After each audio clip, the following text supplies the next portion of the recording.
सो hey everyone, कैसे हैं बेटा आप सभी लोग। So this is Shikha, welcome back to another video. आज इस वीडियो में हम लोग डिस्कस करने वाले हैं बहुत सारे नंबर ऑफ फॉर्मूलाज जहां से भर भर के हर साल क्वेश्चंस आने के चांसेस होते हैं और काफी सारे क्वेश्चंस आए भी हुए हैं। जो क्वेश्चंस आए हुए हैं उनको हम अभी इस लेक्चर के अंदर कंप्लीट करेंगे। मैं आपको सारे पीवाईक्यूज जैसे करा रही हूँ इस चैप्टर में वैसे ही हम चलने वाले हैं, लेकिन आज वाले सभी फॉर्मूलाज आप सभी बच्चों के लिए बहुत ज्यादा इंपॉर्टेंट है, तो नोट करते हुए चलना है हर एक फॉर्मूला को। ठीक है, इसमें हम आयनाइजेशन एनर्जी जो आपके एनसीईआरटी में नहीं है, सेपरेशन एनर्जी, ये सभी टॉपिक्स भी डिस्कस करेंगे। Maximum number of spectral line कैसे निकालते हैं, हाइड्रोजन स्पेक्ट्रम क्या है, हाइड्रोजन बोहर एटॉमिक मॉडल, पूरा हम डिस्कस करेंगे स्पेक्ट्रम और बोहर मॉडल के बारे में, हर एक छोटी से छोटी डिटेल जहां से आपका क्वेश्चन बन सकता है। ठीक है, क्योंकि हमने कहा था कि जब आप इस कोर्स को फॉलो अप करेंगे तो बाकी आपको कुछ भी चिंता करने की जरूरत नहीं है, तो हम अपने प्रॉमिस को पूरा करेंगे। सबसे पहले लास्ट जो वीडियो था उसमें हम लोगों ने पढ़ा था फोटो इलेक्ट्रिक इफेक्ट, उसके क्वेश्चंस रह गए थे, वो क्वेश्चंस पहले हम कंप्लीट करेंगे एंड देन ही हम आगे की चीज कंटिन्यू करेंगे। ठीक है, तो सबसे पहले यहाँ के बचे हुए क्वेश्चन हम कराएंगे आपको। ठीक है, जो सबसे पहले देखोगे बेटा आप लोग कि यहाँ पर फोटो इलेक्ट्रिक इफेक्ट के बारे में बात की हुई है। मैंने आपको बहुत ही इजी मेथड से फोटो इलेक्ट्रिक इफेक्ट कराया था। ठीक है, अब अगर आपने नहीं देखा है तो पहले उस वीडियो को बहुत ही शानदार तरीके से देख लेना है, नोट्स बना लेने हैं, फिर आप ये क्वेश्चन बिल्कुल झट से कर दोगे क्योंकि ये लेटेस्ट क्वेश्चन ही है।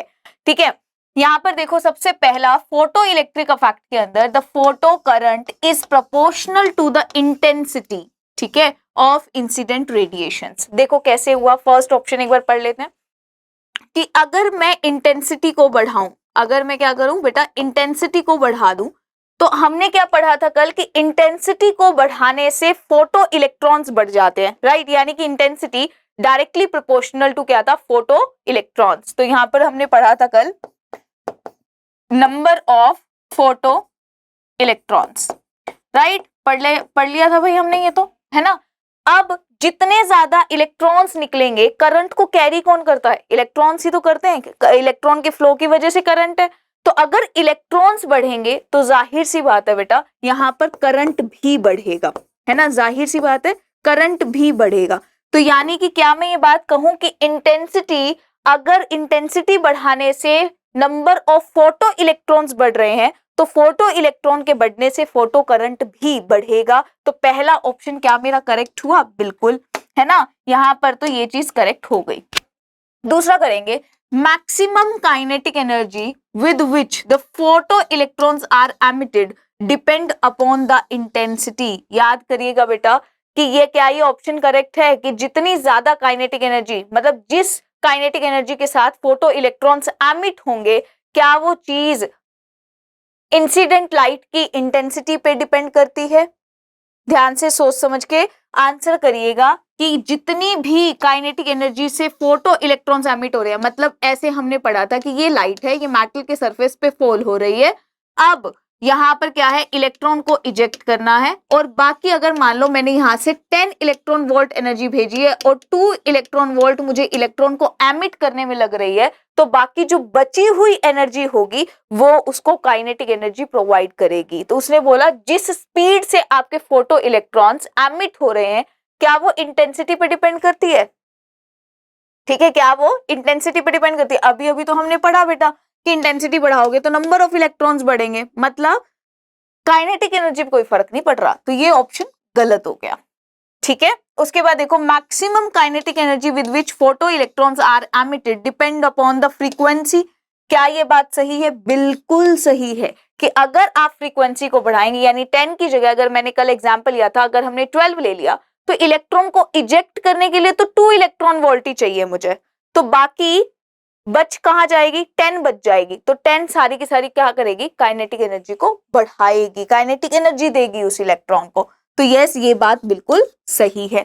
The emission of photo electrons requires a minimum threshold intensity of incident radiation. यानी कि अगर आपको फोटो इलेक्ट्रॉन एमिट या इजेक्ट करना है वहां से, उसके लिए अपने को मिनिमम थ्रेशोल्ड इंटेंसिटी की जरूरत होती है। आप बताना, नहीं, गलत। ठीक है। Maximum kinetic energy of photo electrons is independent on the frequency. कैसे बेटा? ठीक है, बिल्कुल नहीं। तो आंसर क्या हो गया? ए और सी हो गया। देखिए, अगर जिसने कल का वीडियो बहुत ही अच्छे से देखा है वो एक भी पॉइंट में अटक नहीं सकता बेटा। ठीक है, वो एक सिंगल पॉइंट में भी अटक नहीं सकता। ठीक है, तो ऑप्शन जो होगा वो करेक्ट हो जाएगा, ये वाला।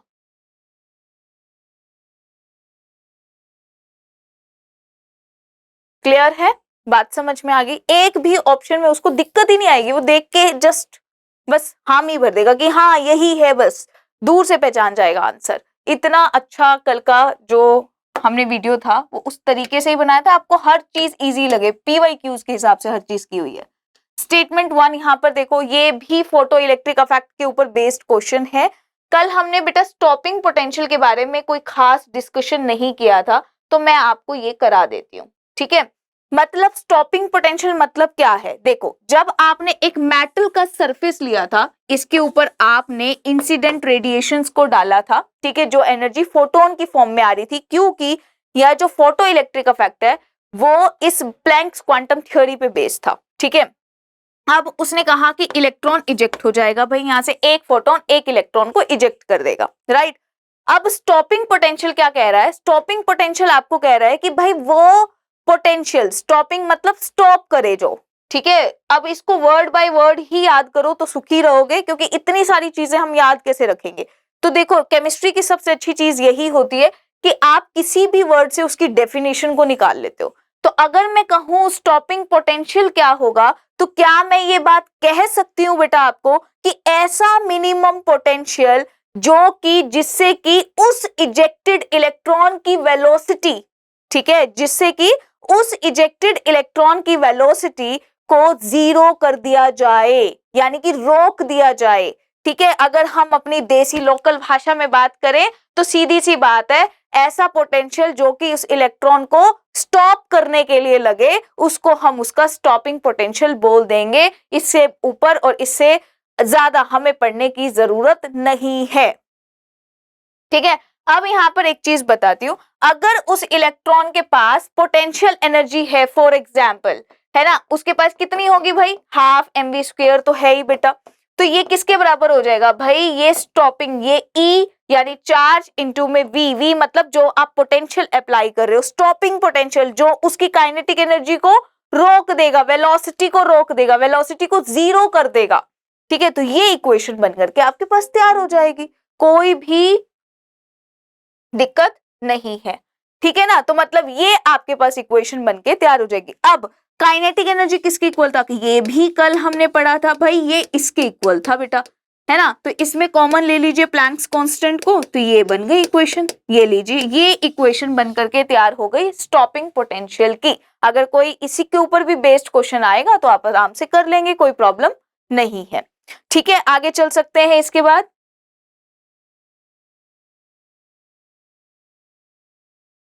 आगे चल सकते हैं इसके बाद। अब देखो ये क्वेश्चन क्या कह रहा है, अब आ जाएगा आपको ये क्वेश्चन। यहां पर देखो, stopping potential in photo electric effect does not depend upon the power of light source. वो कह रहा है कि भाई फोटो इलेक्ट्रिक इफेक्ट के अंदर जो आप स्टॉपिंग पोटेंशियल, यानी ऐसा पोटेंशियल जो उसकी वेलोसिटी को जीरो कर दे, वो आप लगा रहे हो, वो सोर्स के पावर पे डिपेंड नहीं करता। बताइए बेटा, क्या ये सही बात है या गलत बात है? तो भाई हम इतनी सी बात यहां पर समझ गए हैं कि जो स्टॉपिंग पोटेंशियल होगा बेटा, वो डिपेंड नहीं करता ना तो इंटेंसिटी पे और ना ही कितनी पावर की लाइट वहां पर यूज की गई है, इस बात पे डिपेंड ही नहीं करता। बात समझ में आई? इंटेंसिटी पे भी डिपेंड नहीं करता और ना ही कितने पावर की लाइट यूज की हुई है इस बात पे डिपेंड करता है। यानी फिर किस पे करता है डिपेंड? तो फ्रीक्वेंसी पे डिपेंड करता है। किस बात पे डिपेंड करेगा बेटा? फ्रीक्वेंसी पे या फिर वेवलेंथ पे डिपेंड करेगा। यानी कि ये जो चीज है ये मेरे पास करेक्ट है कि डिपेंड नहीं करता। ठीक है, लेकिन इसके अलावा आपको पता होना चाहिए कि भाई maximum kinetic energy of photo electron depends on the wavelength of incident light. ये तो इनफैक्ट हम बहुत बार पढ़ ही चुके हैं, है ना। तो यहां पर देखो सारी चीजें, यानी बोथ स्टेटमेंट इज करेक्ट। आपके पास क्या आ जाएगा? ये आंसर आ जाएगा। देखो क्लियर हुआ या नहीं हुआ? बहुत ही सिंपल सा फंडा है ना। अभी देखो इस बात को बहुत ही तरीके से समझने की जरूरत थी, लेकिन बहुत इजी था, बहुत ज्यादा मुश्किल नहीं था। लेकिन यहाँ पर आप एक नोट डाल दोगे बेटा। यहाँ पर आप नोट क्या डालोगे, देखो यहाँ पर आप डाल देना, ताकि मैं लिखवा रही हूँ आपको, जो स्टॉपिंग पोटेंशियल है दैट इज Vs, ये डिपेंड किस पे करेगा? दो फैक्टर हम बनाते हैं, एक इंडिपेंडेंट किस पे है और एक डिपेंड किस पर है। तो भाई हमें क्या पता लगा कि इंडिपेंडेंट किस पे है, यानी किस पे डिपेंड नहीं करता। तो भाई सीधी सी बात है, ना तो पावर पे डिपेंड करता है, पावर पे डिपेंड नहीं करता, इंटेंसिटी पे डिपेंड नहीं करता, लेकिन फ्रीक्वेंसी पे डिपेंड करता है। और अगर हम बात करें वेवलेंथ पे भी डिपेंड करेगा। बात समझ में आई? ये आप नोट करके इसमें लिख लेंगे, क्वेश्चन आया हुआ है तो हम छोड़ नहीं सकते इन सब चीजों को, ठीक है। तो दोनों ही स्टेटमेंट अपने आप में क्या है बेटा, करेक्ट है। क्या ये क्वेश्चन आपको आगे स्क्रीनशॉट लेना चाहें तो आप ले सकते हो, कोई दिक्कत इसमें नहीं है, ठीक है। चलिए, आप इनफैक्ट एक और इक्वेशन भी यहां से निकाल सकते थे, यहां से आप एक और इक्वेशन भी निकाल सकते थे, यानी एक रिलेशन भी आप निकाल सकते थे, किस पे डिपेंड करता है या किस पे डिपेंड नहीं करता इस बारे में। तो देखो अभी हमने क्या किया था, ये हमने किया था फॉर्मूला यहां से डिराइव। अब आपने स्टॉपिंग पोटेंशियल निकालना है तो ई से डिवाइड कर देती हूँ, है ना। फिर आप क्या करेंगे, हाफ mv² अपॉन में क्या आ गया बेटा, ई। क्या ये बात आपको समझ में आ रही है कि मैंने क्या किया? मैंने सिर्फ काइनेटिक एनर्जी की वैल्यू को पुट किया। आप इस तरीके से भी कर सकते थे, है ना, आप इस तरीके से कर सकते हैं। और अगर ये ना चाहें तो अभी हमने ये भी डिराइव किया है, ये देखिए, ये रहा। इसको मैं वर्क फंक्शन लिख दूं, बिल्कुल लिख सकते हैं, है ना। तो यहाँ पर ये क्या है, वर्क फंक्शन। ये क्या है, फ्रीक्वेंसी। फ्रीक्वेंसी क्या होता है, एच सी अपॉन लैम्डा मत साई माइनस। तो क्या ये लैम्डा पे डिपेंड कर रहा है? बिल्कुल कर रहा है। अब तो चीजें क्लियर कट आपको दिखाई दे रही हैं, है ना। तो चलिए अब नेक्स्ट क्वेश्चन पे करते हैं। ये आपके थे लेटेस्ट थ्योरेटिकल क्वेश्चंस, ये मैंने आपको बेटा करा दिए हैं। इसके बाद देखिए ये क्वेश्चन आप खुद से ट्राई करेंगे। ये क्वेश्चन बहुत इजी है अगर आप तरीके से करें। देखिए बहुत ही सिंपल सा क्वेश्चन है और क्वेश्चन को देख के बिल्कुल भी घबराना नहीं है। देखो कितना सिंपल सा क्वेश्चन है। पूछा है the maximum wavelength of radiation that can produce photo electric effect of a certain metal is 200 nanometer, है ना। यानी कि इतनी मिनिमम फ्रीक्वेंसी तो या इतना मिनिमम वेवलेंथ तो हमें इंसिडेंट रेडिएशन का रखना ही पड़ेगा, तब जाके फोटो इलेक्ट्रिक इफेक्ट जो है वो शो होगा, है ना। इतनी बात समझ में आई।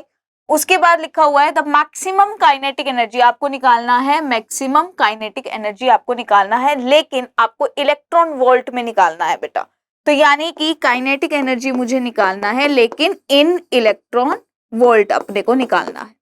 तो पहले ही मैं आपको बता दूं, इसका कैलकुलेशन आप करके देख लीजिएगा। H की वैल्यू निकाल करके C की वैल्यू मल्टीप्लाई करके E, इसकी वैल्यू आ जाती है 1240 इलेक्ट्रॉन वोल्ट। मैं आपको ये सॉल्व करके बता रही हूँ, ठीक है। अदरवाइज आप खुद से सॉल्व कर सकते हैं। अगर आपको वैल्यू याद नहीं है तो बस कैलकुलेशन आपके लिए थोड़ी सी ज्यादा डिफिकल्ट हो जाती है, और बाकी कोई बात नहीं है। तो छोटी छोटी चीजों से अगर हम चीजों को आसान कर सकते हैं तो हम वही कोशिश कर रहे हैं।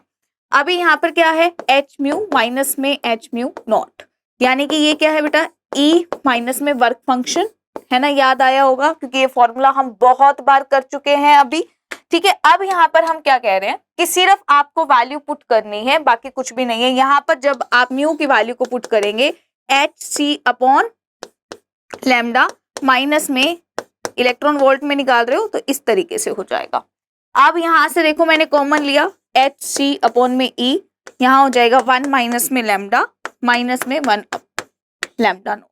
यहाँ से आप इस पूरे को सॉल्व करके, अब मैंने आपको वैल्यू बता दी इलेक्ट्रॉन वोल्ट में जो कि है 1240। आप डायरेक्टली याद रख लें तो बहुत ही अच्छी बात है, ठीक है। अगर नहीं याद रख पाएंगे तो कैलकुलेशन आपको थोड़ी सी लंबी तरीके से करनी पड़ेगी। अब ये आपको कितनी दे रखी है भाई, 100 नैनोमीटर, ये रही, ठीक है, क्योंकि यहाँ लिखा हुआ है due to the radiation of wavelength, यानी ये मुझे वेवलेंथ 100 दे रखी है। और इतनी तो यहाँ पर देखना ध्यान से, the maximum wavelength of radiation, मतलब जब आप मेटल के सरफेस के ऊपर इंसिडेंट रेडिएशन को बेटा फॉल कर रहे हो, तो फॉल करने पे इतने वेवलेंथ की हमारे को रेडिएशन चाहिए ही चाहिए। तो भाई ये 200 नैनोमीटर आपको ये दे रखी है, ठीक है, और वैल्यू रख दीजिएगा, आंसर आपके पास आ जाएगा। बहुत ही इजी सा क्वेश्चन है ये, ठीक है।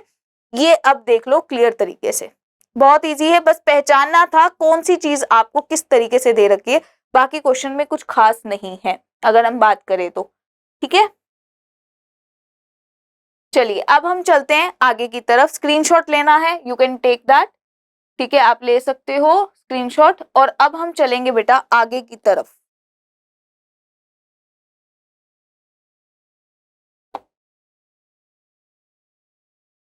आ जाइए।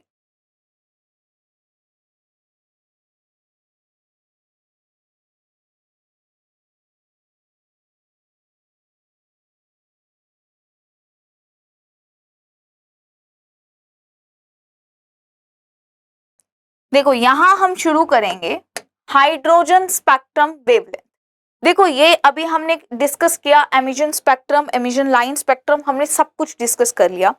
वहां से तुरंत डिस्कस करने के बाद ना ये टॉपिक आपको बहुत अच्छे से समझ में आ जाएगा बेटा। देखो अब यहाँ पर देखो, ये मेरे पास क्या है बेटा, ग्राउंड लेवल, ठीक है, ये आपके पास क्या है, ग्राउंड स्टेट। तो इसको मैं बोल देती हूँ बेटा N1, इसको मैंने क्या कह दिया, N1। और ये क्या है आपके पास, एक्साइटेड स्टेट, जिसको मैंने बोल दिया बेटा N2, ठीक है। अब ग्राउंड लेवल पे कोई इलेक्ट्रॉन है मान लीजिए मेरे पास, है ना, तो अब क्या है, ये इलेक्ट्रॉन को एनर्जी मिली और ये इलेक्ट्रॉन चला गया एक्साइटेड स्टेट में। ये इलेक्ट्रॉन कहाँ चला गया, एक्साइटेड स्टेट में चला गया। अब जैसा कि मैंने आपको बताया, कोई भी इलेक्ट्रॉन या हम खुद भी है तो ज्यादा देर हायर एनर्जी में हम नहीं रह सकते, हायर एनर्जी स्टेट में हम नहीं रह सकते। तो हम क्या होगा भाई, वापिस ये अपने इलेक्ट्रॉन जो है ग्राउंड लेवल पे क्या आएगा बेटा, वापिस आएगा। जिस रेडिएशन को वह एब्जॉर्ब करके हायर एनर्जी लेवल में गया था, वैसे ही रेडिएशंस को एमिट करता हुआ ग्राउंड लेवल पे आएगा। तो जब ये वापस आएगा तो जाहिर सी बात है कुछ रेडिएशंस को एमिट करेगा। तो इसकी वेवलेंथ कितनी, तो अब हम इसकी वेवलेंथ निकाल सकते हैं इस फॉर्मूले से, that is called 1 by lambda RH Z square 1 upon N1 square minus 1 upon N2 square, ठीक है, ये आप डायरेक्ट निकाल पाओगे। अब लैम्डा क्या है, वेवलेंथ, RH क्या है, रिडबर्ग कांस्टेंट, ये क्या है बेटा, रिडबर्ग कांस्टेंट। बात समझ में आई, बहुत ही सिंपल तरीका है ये। ये क्या है, एटॉमिक नंबर, ये क्या है, एटॉमिक नंबर। ये क्या है बेटा, लोअर एनर्जी लेवल, N1 क्या है आपके पास, लोअर एनर्जी लेवल, और ये क्या है आपके पास, हायर एनर्जी लेवल। ये क्या है आपके पास, हायर एनर्जी लेवल। बहुत ही सिंपल तरीके से इस चीजों को इसी तरीके से, इसी पैटर्न से करते हुए हमें चलना है, तो आपको आसान लगेंगी चीजें, ठीक है। तो आपको इसी तरीके से ऐसे पढ़ना है, ठीक है। अब क्या है बेटा, यहां पर ध्यान से समझिएगा, हाइड्रोजन स्पेक्ट्रम में हम लोग कुछ सीरीज के बारे में पढ़ते हैं। बेसिकली सीरीज क्या है, सीरीज होता है ग्रुप ऑफ लाइंस, ठीक है। जब आप हाइड्रोजन स्पेक्ट्रम पढ़ते हैं, स्पेक्ट्रम का मतलब क्या है, आपको फोटोग्राफिक प्लेट पे कुछ लाइंस दिखाई दे रही थी, जो आपने एमिशन लाइन स्पेक्ट्रम में भी हमने अभी अभी डिस्कस किया था। ऐसे ही हाइड्रोजन स्पेक्ट्रम में भी आपको फोटोग्राफिक प्लेट के ऊपर कुछ लाइंस दिखाई देती हैं, ठीक है। अब जो लाइंस हमें मिली, वो लाइंस जो है अलग अलग सीरीज के हिसाब से हमने उसको इस तरीके से डिवाइड किया है बेटा, ठीक है। अब ये क्या है, मैं आपको बहुत ही क्लियर तरीके से, बहुत आसानी से हम इस चीज को समझेंगे। देखो ये पूरा के पूरा क्या है बेटा, ये पूरा के पूरा है हाइड्रोजन स्पेक्ट्रम, जो उसमें फोटोग्राफिक प्लेट पे हमें बहुत सारी लाइंस दिखाई दे रही हैं, ठीक है। तो वो लाइंस क्या है, इस तरीके से आपको दिखाई देंगी, ठीक है। तो अब यहां पर देखो, सबसे पहले क्या है, लाइमन सीरीज, सबसे पहले क्या है, लाइमन सीरीज, फिर है बैल्मर सीरीज, फिर है पाश्चन सीरीज, फिर ब्रैकेट सीरीज, फिर पिफर्न सीरीज, फिर हम्फ्री सीरीज, ठीक है। इस तरीके से हमने उसको डिवाइड कर दिया। अब ये जो सीरीज है, सीरीज क्या है, ग्रुप ऑफ लाइंस। सीरीज क्या है, ये ग्रुप ऑफ लाइंस, जिसमें सबसे पहले हम लोग डिस्कस करते हैं लाइमन सीरीज। और इस लाइमन सीरीज के हिसाब से चाहे कोई भी हायर एनर्जी लेवल हो, इलेक्ट्रॉन जो है ग्राउंड स्टेट यानी N1 की वैल्यू हमेशा 1 ही रहेगी। मतलब किसी भी हायर एनर्जी लेवल में हो, उठ करके इलेक्ट्रॉन फर्स्ट एनर्जी लेवल पे ही आएगा, उसको हमने लाइमन सीरीज बोल दिया। ठीक है, चाहे इलेक्ट्रॉन फोर्थ एनर्जी लेवल पे उठ करके क्या आना चाहिए, फर्स्ट पे ही आना चाहिए, दैट इज लाइमन सीरीज। ठीक है, अब इसमें क्या बोला हमने, बाल्मर सीरीज के अंदर हमने बोला कि भाई इलेक्ट्रॉन किसी भी हायर एनर्जी लेवल पर हो, लेकिन इलेक्ट्रॉन अगर उठ करके सेकेंड लेवल पे आ रहा है जहां पर N1 की वैल्यू क्या है बेटा, 2 है, तो उसको हमने बाल्मर सीरीज बोल दिया। ठीक है, यहाँ पर पाश्चन सीरीज में यहाँ पर N1 की वैल्यू हमेशा क्या रहेगी, 3 रहेगी। ऐसे ही अब हम इसको अलग तरीके से एक बार लिखते हैं, ध्यान से देखिएगा और समझने की कोशिश करिएगा। देखिए, बहुत ज्यादा डिफिकल्ट तरीके से नहीं पढ़ना है। देखो, सबसे पहले क्या पढ़ा हमने, लाइमन सीरीज। ठीक है, लाइमन सीरीज का मतलब क्या हो गया, N1 की वैल्यू हमेशा फिक्स रहेगी बेटा, कहीं भी हायर एनर्जी लेवल पे जाएंगे लेकिन इलेक्ट्रॉन लौट करके फर्स्ट लेवल पे ही आना चाहिए। यहां पर N2 की वैल्यू कुछ भी हो सकती है, 2, 3, 4, 5 अप टू इंफिनिटी। ठीक है जी, दूसरा हो गया बेटा बाल्मर सीरीज। ठीक है, दूसरा क्या हो गया, बाल्मर सीरीज। अब इस सीरीज के हिसाब से N1 की वैल्यू हमेशा क्या रहेगी, 2, लेकिन N2 की वैल्यू कुछ भी हो सकती है, 3, 4 अप टू इंफिनिटी। बात समझ में आई। ऐसे ही सेम आप चलेंगे थर्ड, यानी कि क्या हो गया, पाश्चन सीरीज। तो यहां पर क्या हो जाएगा बेटा, पाश्चन सीरीज। ठीक है, तो यहां पर क्या हो जाएगा भाई, यहां पर हो जाएगा N1 की वैल्यू हमेशा क्या रहेगी, 3, लेकिन N2 की वैल्यू 4 अप टू इंफिनिटी कुछ भी हो सकती है। बात समझ में आई, क्लियर आई। अब फोर्थ क्या होगा बेटा, ब्रैकेट सीरीज, है ना, ये क्या होगा, ब्रैकेट सीरीज। अब इसमें क्या होगा बेटा, N1 की वैल्यू क्या रहेगी हमेशा, 4। N1 की वैल्यू हमेशा क्या रहेगी, 4, लेकिन N2 की वैल्यू कुछ भी हो सकती है, 5, 6, 7 अप टू क्या हो सकती है, इंफिनिटी। जितना मैं आपको बता रही हूं आप उस तरीके से ही करते चलिएगा, आपके सभी क्वेश्चंस में, या बहुत सारे क्वेश्चंस कराऊंगी आपको। ठीक है, तो कोई भी दिक्कत आपको नहीं आएगी।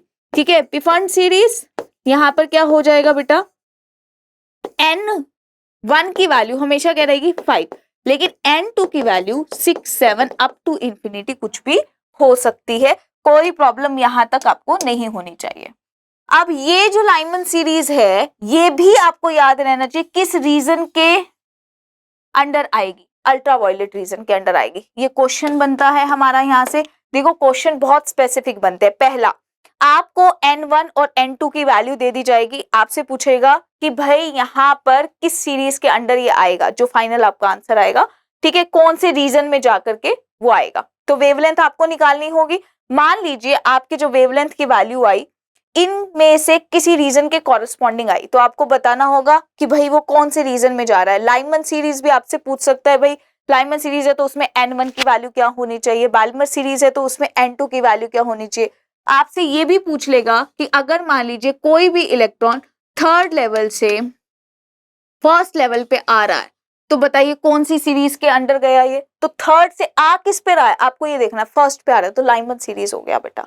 इस टाइप के क्वेश्चंस आपसे पूछे जाते हैं। 3 पैटर्न के क्वेश्चन यहां से हमारे पास आए हुए हैं, और तीनों ही पैटर्न के क्वेश्चन मैंने आगे PYQ फॉर्म में सब आपका यहाँ पर देख करके सब यहाँ आगे क्वेश्चंस डाल दिए, तो कोई प्रॉब्लम नहीं आएगा। 3 पैटर्न के क्वेश्चन, एक आपको रीजन आना चाहिए, कौन सा लाइमन सीरीज कौन से रीजन में, अल्ट्रावायलेट रीजन में। फिर आपको पता होना चाहिए बाल्मर सीरीज हो गया, पाश्चन सीरीज हो गया, ब्रैकेट सीरीज हो गया, पिफर्ड सीरीज, ये सभी किस रीजन में जा रहे हैं। तो ये देखिए विजिबल रीजन के अंडर आ रहा है। ये सारी चीजें बेटा आपको पता होनी चाहिए। ये पाश्चन सीरीज कौन से रीजन में है, नियर यानी इंफ्रारेड IR रीजन में। ये ब्रैकेट सीरीज कौन से रीजन में, फार इंफ्रारेड यानी कि IR रीजन में। ये पिफंड सीरीज कौन से रीजन में, IR रीजन में। ये आपको पता होना चाहिए। That is very very very very important for us कि कौन सी सीरीज कौन से रीजन में जा रही है, पहली चीज। दूसरा, हमेशा लाइमन सीरीज में N1 की वैल्यू क्या होगी, फिर बाल्मर सीरीज में N1 की वैल्यू क्या होगी, पाश्चन सीरीज में N1 की वैल्यू क्या होगी, ब्रैकेट सीरीज में N1 की वैल्यू क्या होगी, पिफंड सीरीज में N1 की वैल्यू क्या होगी, क्योंकि ये सब फिक्स होती है तो आपको पता होनी चाहिए। अगर उसने क्वेश्चन में सीरीज मेंशन कर दिया तो आपको n1 की वैल्यू वो नहीं देगा, आपको अंडरस्टूड होगा कि बेलमर सीरीज की बात की है तो n1 की वैल्यू 1 ही होगी। बात समझ में आया, क्लियर हुआ? तो इस तरीके से, और थर्ड पैटर्न जो मैं आपको बता रही हूँ, थर्ड पैटर्न, इसके ऊपर आपको डायरेक्ट वैल्यूज, डायरेक्ट क्वेश्चंस आपको देखने को मिल जाएंगे। ठीक है, तो बहुत ही तरीके से आपको क्वेश्चंस करने की जरूरत है। देखिए ये पहला क्वेश्चन मैं आपके लिए लेकर के आई हूं। ठीक है, सबसे पहले देखो, क्वेश्चन को ढंग से पढ़ोगे, जब तक पढ़ोगे नहीं तब तक गड़बड़ रहेगा मामला। पहले वही अगेन हमारा जो रूल है वही फॉलो अप करेंगे। सबसे पहले हम खुद से इसको ट्राई करेंगे। एक छोटी सी चीज जो मैं आपको बता देना चाह रही हूं, क्योंकि इस क्वेश्चन को कराने से पहले वो आप ध्यान से देखिएगा और उसको नोट डाउन भी कर लेना। इसको एक बार रहने दो। यहां देखो, अगर मैं बात करूं बेटा फर्स्ट लाइन, ये भी क्वेश्चन आया हुआ है इसलिए बता देती हूँ। ठीक है, अगर मैं बात करूं बेटा first line of Lyman series, अगर मैं आपको ऐसा कुछ बोल दूं तो, ठीक है, अगर मैं बताऊं तो इसका मीनिंग आपको समझ में आना चाहिए। अगर मैंने आपको बोल दिया first line of Lyman series, तो व्हाट डज इट मीन? इसका मतलब क्या हो गया? इसका मतलब क्या हो गया भाई? इसका मतलब है अगर मैं फर्स्ट लाइन की बात कर रही हूं तो यानी कि यहां पर N2 की वैल्यू 2 और N1 की वैल्यू 1 है, यानी कि सेकेंड एनर्जी से जो इलेक्ट्रॉन है वो फर्स्ट लेवल पर आ रहा है। बात समझ में आ गया? अगर मैं आपको कहूं, यानी कि ये क्या हो गया? First line. अगर बेटा मैं आपको ऐसा बोल दूं कि second line of Lyman series में आपको बोल दूं, तो सेकेंड लाइन का मतलब क्या हो गया? ये देखो, अगर आप इसको यहां से समझ सको तो यहां से तो और बढ़िया है।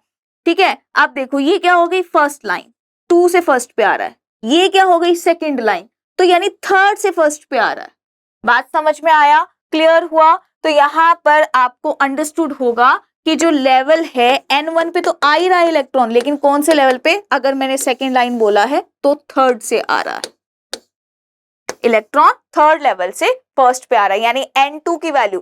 कई बार वो ऐसे भी क्वेश्चन दे देगा आपको, है ना? फर्स्ट लाइन का मतलब क्या है? अंडरस्टूड होना चाहिए N2 की वैल्यू 2 है और N1 की वैल्यू 1 है।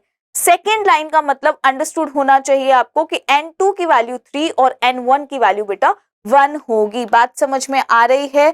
अगर मैं एक दो चीजें आपको बताती हूँ, अगर मैं आपको कहूं last line of Lyman series, देखो अगर हम कहें लास्ट लाइन, अब लास्ट लाइन का मतलब तो इंफिनिटी ही हुआ, तो यानी इंफिनिटी से फर्स्ट लेवल पे आ रहा है इलेक्ट्रॉन। बात समझ में आ रही है? फर्स्ट का मतलब, सेकंड का मतलब और लास्ट का मतलब समझ में आना चाहिए आपको बहुत ही अच्छे से। लास्ट का मतलब हो गया इंफिनिटी से आ रहा है इलेक्ट्रॉन। ठीक है जी, यानी N2 की वैल्यू क्या दे रखी है? इंफिनिटी। N1 की वैल्यू तो फिक्स ही रहती है 1। क्लियर हुआ? अब मैं एक और क्वेश्चन आपको देती हूँ, आप खुद से ट्राई करना। अगर मैं आपको बोल दूं first line of Balmer series, अब देखो इसके अंदर समझो चीजों को। अगर मैंने आपको बोला, यहां से ये मैं थोड़ा सा हटा देती हूँ ताकि आपको क्लियर दिखे तो सही। ठीक है, अब देखो, अब मैं इसको बोल देती हूँ फर्स्ट लाइन। ठीक है, तो आप बताइएगा मुझे कि first line of Balmer series का मतलब हो गया, ये हो गई इसकी फर्स्ट लाइन, यानी थर्ड से सेकंड पे आ रहा है इलेक्ट्रॉन। बात समझ में आई? यानी थर्ड से सेकंड पे आ रहा है इलेक्ट्रॉन, यानी N1 की वैल्यू तो बेटा फिक्स ही है, क्या रहेगी? 2, लेकिन N2 की वैल्यू भी पता लग गई, that is called 3, that is called first line of Balmer series. बात समझ में आया? क्लियर हुआ? अगर मैं बोलूं second line of Balmer series, तो अब ये पता होना चाहिए, ये इसकी फर्स्ट लाइन होगी तो ये सेकंड लाइन होगी, तो यानी फोर्थ से सेकंड पे आ रहा है। बात समझ में आया? फोर्थ से सेकंड पे आ रहा है। क्लियर हुआ? बहुत ही अच्छे से आपको ये चीज समझ में आ जानी चाहिए। क्लियर? ठीक है जी, आ जाओ अब यहाँ पे। ठीक है, एक दो चीजें और बताएंगे हम आपको, ठीक है, ताकि आपके क्वेश्चंस में आपको किसी भी प्रकार की कोई दिक्कत ना हो। अब सबसे पहले छोटी छोटी चीजों को देखना, जो चीजें आपको ना बहुत ज्यादा परेशान करती हैं। देखो सबसे पहले यहाँ लिखेंगे हम लाइमन सीरीज। आई होप तुमको ये जो है मैं रब कर रही हूँ पूरा, क्योंकि मैं बता चुकी हूँ, है ना, और ये हम अच्छे से कर लेते हैं। देखो लाइमन सीरीज के अंदर अगर मैं आपको कहूं एनर्जी मैक्सिमम कब होगी बेटा, आप बताओ एनर्जी मैक्सिमम कब होगी? मैक्सिमम एनर्जी कब होगी? ठीक है, तो यहाँ पर देखोगे कब होगी भाई, जब N1 की वैल्यू क्या होगी और N2 की वैल्यू क्या होगी, बताओ, खुद से करना है। लाइमन सीरीज में अगर मैं बात करूं तो एनर्जी मैक्सिमम कब होगी और एनर्जी मिनिमम कब होगी, मुझे दोनों ही केस जानने हैं। तो एनर्जी मैक्सिमम कब होगी और एनर्जी मिनिमम कब होगी, मुझे दोनों ही केस। यहां पर भी मुझे N1 की वैल्यू बताओगे, यहां पर भी N2 की, यहां पर भी N1 और N2 की वैल्यू को मुझे बताओगे। मैक्सिमम और मिनिमम का पूरा मुझे समझाना है आपको, ठीक है। अब देखो लाइमन सीरीज की बात कर रही हूं तो N1 के ऊपर तो दिमाग ही नहीं लगाना, मुझे नहीं लगाना ना। अब मुझे क्या है, अगर इलेक्ट्रॉन इंफिनिटी से फर्स्ट लेवल पे आ रहा है, ध्यान से देखना, अगर इलेक्ट्रॉन इंफिनिटी से फर्स्ट लेवल पे आ रहा है तो एनर्जी क्या होगी, मैक्सिमम। एनर्जी क्या हो जाएगी बेटा, मैक्सिमम, ठीक है। लिखिए एनर्जी क्या हो जाएगी, मैक्सिमम। खुद से निकाल के देख सकते हो, कोई टेंशन वाली बात नहीं है। अगर आपको वो कैलकुलेट करना है तो वो भी हम करके देख सकते हैं। यानी कि जब इंफिनिटी से फर्स्ट लेवल पे आएगा लाइमन सीरीज के हिसाब से, जब इलेक्ट्रॉन इंफिनिटी से आएगा तो फिर उस वक्त पे एनर्जी क्या हो जाएगी, मैक्सिमम। अब आपको ये देखने की, इसको देखने की जरूरत है बस, और कुछ देखने की जरूरत ही नहीं है, ठीक है, कि यहां से इलेक्ट्रॉन जब उठ करके आएगा तो एनर्जी क्या होगा, मैक्सिमम। मिनिमम कब होगा, जब सेकंड से आएगा। बहुत सिंपल सी बात है ना। तो अब आगे आपको समझ में क्लियर तरीके से, यानी कि यहां पर एनर्जी ट्रांजिशन जो हो रहा है वो क्या हो रहा है, कम, लेकिन यहां पर एनर्जी ट्रांजिशन क्या हो रहा है, बहुत ज्यादा। भाई अगर कोई इलेक्ट्रॉन बहुत ज्यादा हायर एनर्जी लेवल पे है और उठ करके भाई फर्स्ट लेवल पे आना है तो एनर्जी ट्रांजिशन ज्यादा हुआ कि नहीं हुआ, हुआ। और यहां पर सबसे मिनिमम है एनर्जी ट्रांजिशन। अभी बात समझ में आई कि अगर सेकेंड लेवल से फर्स्ट लेवल पे आएगा तो उस दौरान एनर्जी ट्रांजिशन क्या होगा, मिनिमम, ठीक है जी। तो यानी कि एनर्जी मिनिमम कब होगी, अब समझ में आ गया होगा कि जब ये 2 होगा और ये इंफिनिटी होगा तो मैक्सिमम होगा, ठीक है। अब चलो फटाफट से एक चीज मुझे बताओगे, बाल्मर सीरीज के हिसाब से मुझे बता दो जल्दी से। अब देखो इसको ये देखने की जरूरत है ना। इसमें अब हमें दिमाग कहाँ लगाना है बेटा, बिल्कुल भी नहीं लगाना, ठीक है। तो अब हम अगर बात करें तो बाल्मर सीरीज के हिसाब से एनर्जी ट्रांजिशन मिनिमम कब है, ये रहा, और मैक्सिमम कब है, ये रहा, है ना। तो यानी N2 N1 की वैल्यू तो 2 और N2 की वैल्यू जब इंफिनिटी होगी तो बाल्मर सीरीज में एनर्जी ट्रांजिशन मैक्सिमम होगी। और जब बाल्मर सीरीज में N2 की वैल्यू 3 होगी और N1 की वैल्यू 2 होगी तो एनर्जी ट्रांजिशन सबसे मिनिमम होगी। अब आ गया, अगर मैं ऐसे ही तीनों का आपको बताना है और अपनी नोटबुक में नोट करना है, ठीक है, और इसमें बिल्कुल भी चीटिंग नहीं करनी है, ठीक है। अगर कोई प्रॉब्लम है तो वापस से वीडियो को देखना और आपकी प्रॉब्लम सॉल्व हो जाएगी, क्योंकि बहुत आसान तरीके से हमने आपको करा दिया है ये।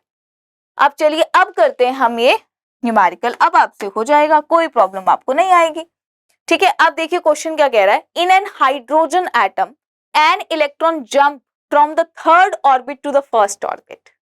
अब इसमें आपको N1 का वैल्यू भी दे दिया और N2 का वैल्यू भी दे दिया, लेकिन ये नहीं बताया कौन सी सीरीज। आगे देखते हैं, find out the frequency of wavelength of spectral line, ठीक है। R की वैल्यू आपको ऑलरेडी दे रखी है।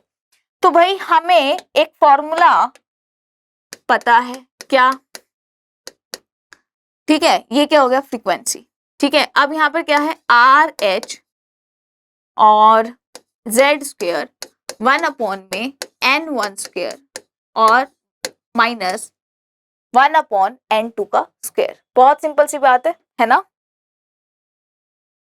हाँ सॉरी, वेव नंबर, ठीक है, यहां तक आया।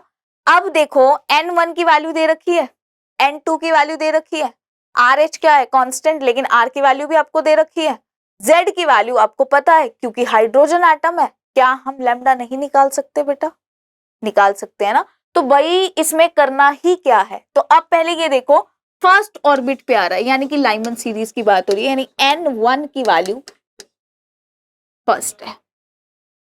क्लियर हुआ कैसे देखना है, N1 की वैल्यू 1 और N2 की वैल्यू क्या है, 3 दे रखा है। भाई इसमें दिमाग तो लगाना ही नहीं था, है ना, इसमें तो दिमाग लगाना, इसमें तो सब कुछ आपको दे रखा है, ठीक है। अब यहाँ पर देखो 1 बाई लैम्डा आपको निकालना है 1.097 10⁻⁷ ये रख दिया। Z की वैल्यू तो बेटा 1 है क्योंकि हाइड्रोजन की बात हो रही है, तो यहाँ पर N1 की वैल्यू 1 है भाई और N2 की वैल्यू 3 है भाई, तो ये रख दिया। आपके पास आंसर क्या नहीं आ गया बेटा, बताओ एक बार। आ गया ना आंसर? यहां से आप कैलकुलेशन कर लीजिएगा, बाकी मैं आपको बता देती हूँ। यहाँ पर आपका आंसर आएगा 1.0254 के आसपास आएगा, ठीक है, नॉट श्योर। 1.0254 मल्टीप्लाई 10⁻⁻7 मीटर के आसपास आ जाएगा। ठीक है जी, बात समझ में आ गया? -7 सॉरी, ठीक है, -7 मीटर के आसपास आ जाएगा। यहां तक देख लीजिए। यहां तक अगर कोई दिक्कत है तो उसको सॉल्व करना है, पहले आगे बढ़ने से पहले उसको सॉल्व करना पड़ेगा, ठीक है, क्योंकि आगे वाला पोर्शन आपको तभी समझ में आएगा। अब यहाँ पर देखो हमें निकालना क्या है, हमें निकालना है फ्रीक्वेंसी एंड वेवलेंथ। वेवलेंथ तो हमने निकाल ली, अब इसका इनवर्स हमने कर दिया, ठीक है। ये सारा इनवर्स करके मैं बता रही हूँ, ये 1 बाई लैम्डा नहीं, ये मैं लैम्डा की वैल्यू बता रही हूँ बेटा आपको, ठीक है ना। मैं इनवर्स करके आपको बता रही हूँ, अपना आंसर जो मैच करिएगा वो लैम्डा का करिएगा, 1 बाई लैम्डा का नहीं करना है। मैंने आपको जो आंसर बताया है वो लैम्डा बताया, 1.0254 10⁻⁻7 मीटर जो है आंसर मैंने आपको बता दिया। अगर मेरा 1 बाई लैम्डा आता तो मीटर इनवर्स में आता आंसर, है ना। तो ये अंडरस्टूड होनी चाहिए कुछ चीजें, तो देख लीजिएगा, ठीक है। आ गया। अब अगर लैम्डा निकल गया, लैम्डा आ गया, तो लैम्डा आ गया, वैल्यू ये आ गई, तो अब क्या हम फ्रीक्वेंसी की वैल्यू नहीं निकाल सकते? C upon lambda. बताओ मुश्किल है क्या? मुश्किल लग रहा है? बिल्कुल बिल्कुल भी मुश्किल नहीं है, ठीक है, बिल्कुल भी मुश्किल नहीं है। चीजें बहुत ही इजी तरीके से हम चीजों को कर सकते हैं। आगे चलते हैं नेक्स्ट क्वेश्चन के ऊपर, देखिएगा। अब देखो ये मुश्किल लगेगा या नहीं लगेगा। Calculate the wave number. Wave number मतलब आपके पास वेव नंबर तुरंत क्लिक करना चाहिए कि अच्छा ये फॉर्मूला की बात कर रहा है ना, मतलब तुरंत क्लिक होना चाहिए ये फॉर्मूला, ठीक है। For the longest wavelength transition. अब देखो खेल गया ना यहाँ पे। अब देखो जिन बच्चों ने ढंग से वीडियो देखा ही नहीं, जो ढंग से पढ़ ही नहीं रहे, ऊपर ऊपर से पढ़ रहे हैं लेकिन क्वेश्चन सॉल्व नहीं हो रहे, उनको यही मिस्टेक होती है, वो यही फंसते हैं।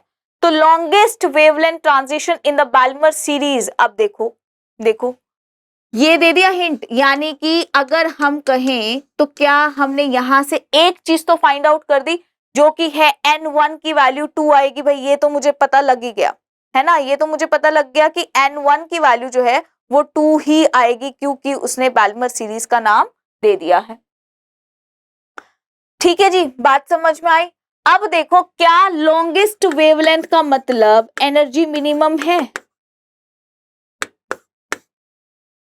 देख लो, समझ लो, ठीक है, और फिर बता दो कि एनर्जी मिनिमम है। लैम्डा मैक्सिमम का मतलब तो एनर्जी मिनिमम ही हो गया।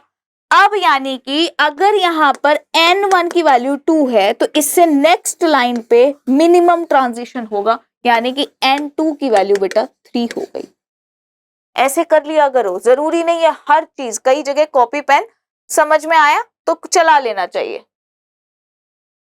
ठीक है। कई जगह कॉपी पेन चलाने से समझ में आ रहा है तो उसको चलाओ, ऐसे वीडियो देखनी नहीं है, सिर्फ साथ साथ करना भी है, ठीक है। तो N1 की वैल्यू 2 और N2 की वैल्यू, क्यों? क्योंकि मिनिमम एनर्जी ट्रांजिशन इसमें, अगर मिनिमम इसमें तो लैम्डा इसका मैक्सिमम ही हो गया बेटा, है ना।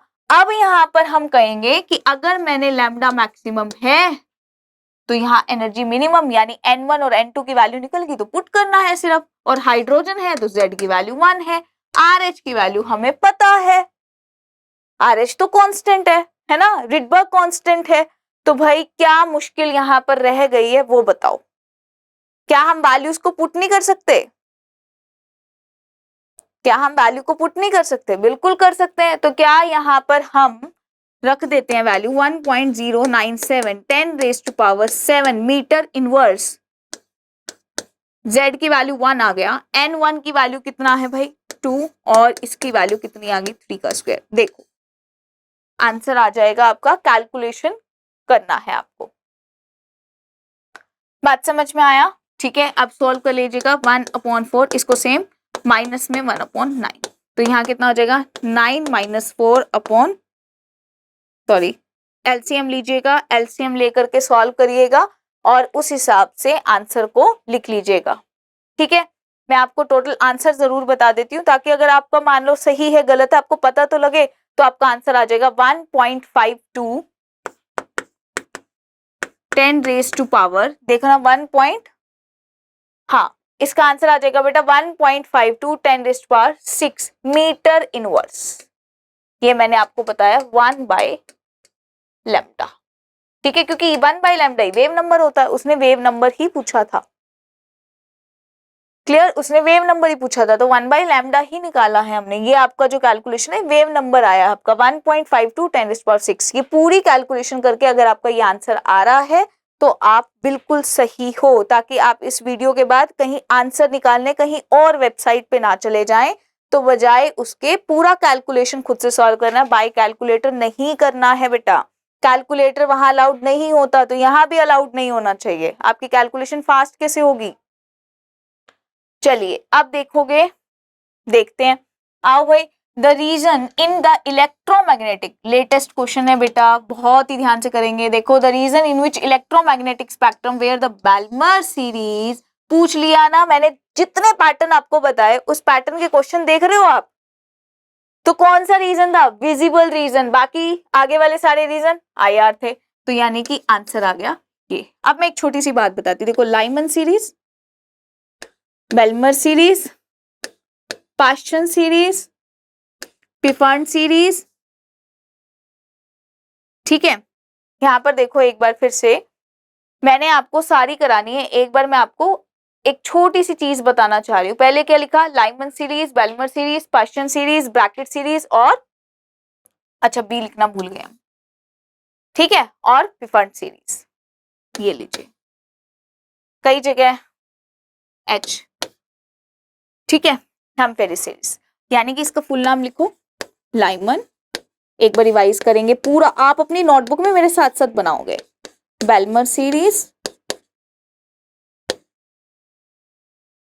ठीक है, इसमें हम लिखेंगे #SM-TRICK टू लर्न, है ना भाई।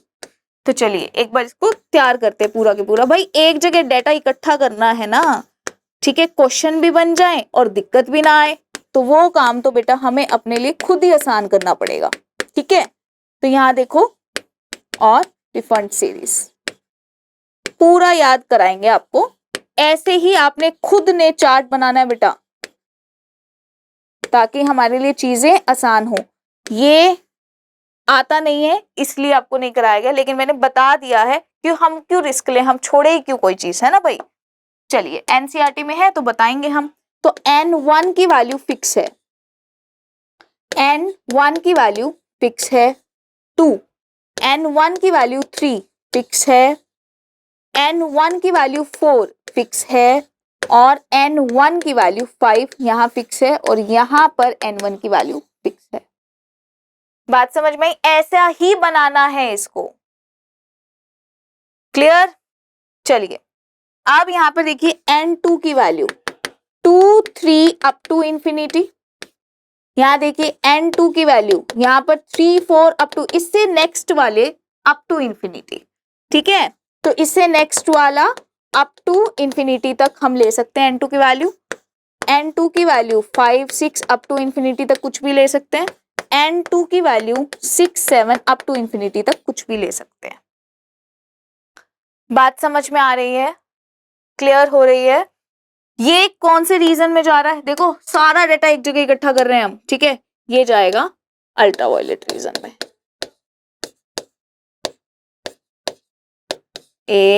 ऐसे खूबसूरत खूबसूरत लिखेंगे हम, सुंदर सुंदर राइटिंग में, ठीक है।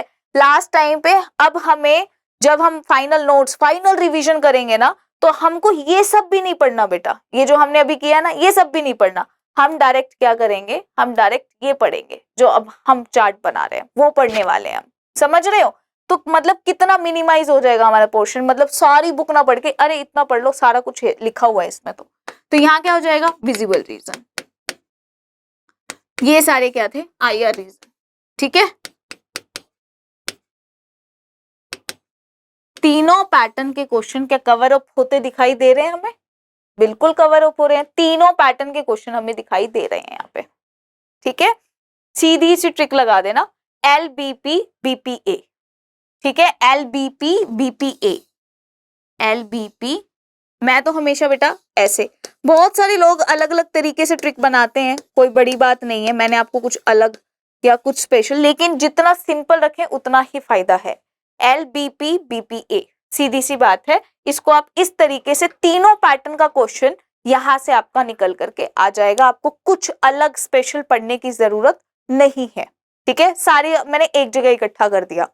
ओके, और मैंने आपको ये भी बताया है कि आपको किस तरीके से क्वेश्चंस ट्राई करने हैं। अब देखो सीधा क्वेश्चन आया बेलमर सीरीज, तो अपने पता लग गया कि बेलमर सीरीज मतलब विजिबल।